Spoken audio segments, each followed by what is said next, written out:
ಅಂಗಡಿಯಲ್ಲಿ ಸಿಗುವ crispy and tasty ಆದಂಥ ಸೇವ್ ರೆಸಿಪಿ ಹೇಗೆ ಮಾಡೋದು ಅಂತ ನೋಡೋಣ.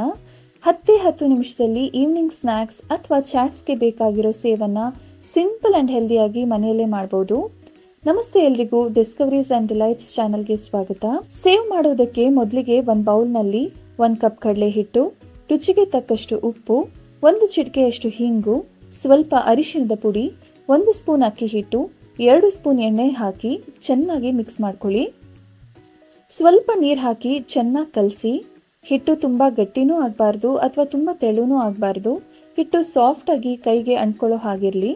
ಈ ಹಿಟ್ಟನ್ನು ಸೇವ್ ಮೌಲ್ಡ್ಗೆ ಹಾಕೊಳ್ಳಿ. ಇಲ್ಲಿ ಎಣ್ಣೆ ಬಿಸಿಯಾಗಿದೆ. ಇವಾಗ ಹಿಟ್ಟನ್ನು ಎಣ್ಣೆಗೆ ಹಾಕ್ತಾ ಇದ್ದೀನಿ. ಸೇವ್ ಬೇಗ ಫ್ರೈ ಆಗೋದ್ರಿಂದ ಸ್ಟವ್ ಅನ್ನು ಲೋ ಫ್ಲೇಮ್ನಲ್ಲಿ ಇಟ್ಕೊಳ್ಳಿ. ಕುದಿ ಸ್ವಲ್ಪ ಕಮ್ಮಿ ಆಗಿದ ತಕ್ಷಣ ಇದನ್ನು ತಿರುವಿ ಹಾಕಿ. ನೋಡಿ, ಸೇವ್ ಎಷ್ಟು ಚೆನ್ನಾಗಿ ಬಂದಿದೆ. ಹೀಗೆ ನೆಕ್ಸ್ಟ್ ಬ್ಯಾಚ್ ಹಾಕ್ತಾ ಇದ್ದೀನಿ. ಅಂಗಡಿಯಲ್ಲಿ ಸಿಗುವ ಹಾಗೆ ಕ್ರಿಸ್ಪಿಯಾಗಿ, ಟೇಸ್ಟಿಯಾಗಿ, ಆರ್ಟಿಫಿಷಿಯಲ್ ಕಲರ್ ಇಲ್ಲದೆ ತುಂಬ ಚೆನ್ನಾಗಿ ಮನೆಯಲ್ಲೇ ನೀವು ಕೂಡ ಮಾಡ್ಬೋದು. ಈ ರೆಸಿಪಿಯನ್ನು ನೀವು ಕೂಡ ಟ್ರೈ ಮಾಡಿ. ಹೇಗಾಯಿತು ಅಂತ ಕಮೆಂಟ್ಸ್ ಮೂಲಕ ನಮಗೆ ತಿಳಿಸಿ. ಇಷ್ಟವಾದಲ್ಲಿ ಲೈಕ್, ಶೇರ್ ಆ್ಯಂಡ್ ಸಬ್ಸ್ಕ್ರೈಬ್ ಮಾಡಿ.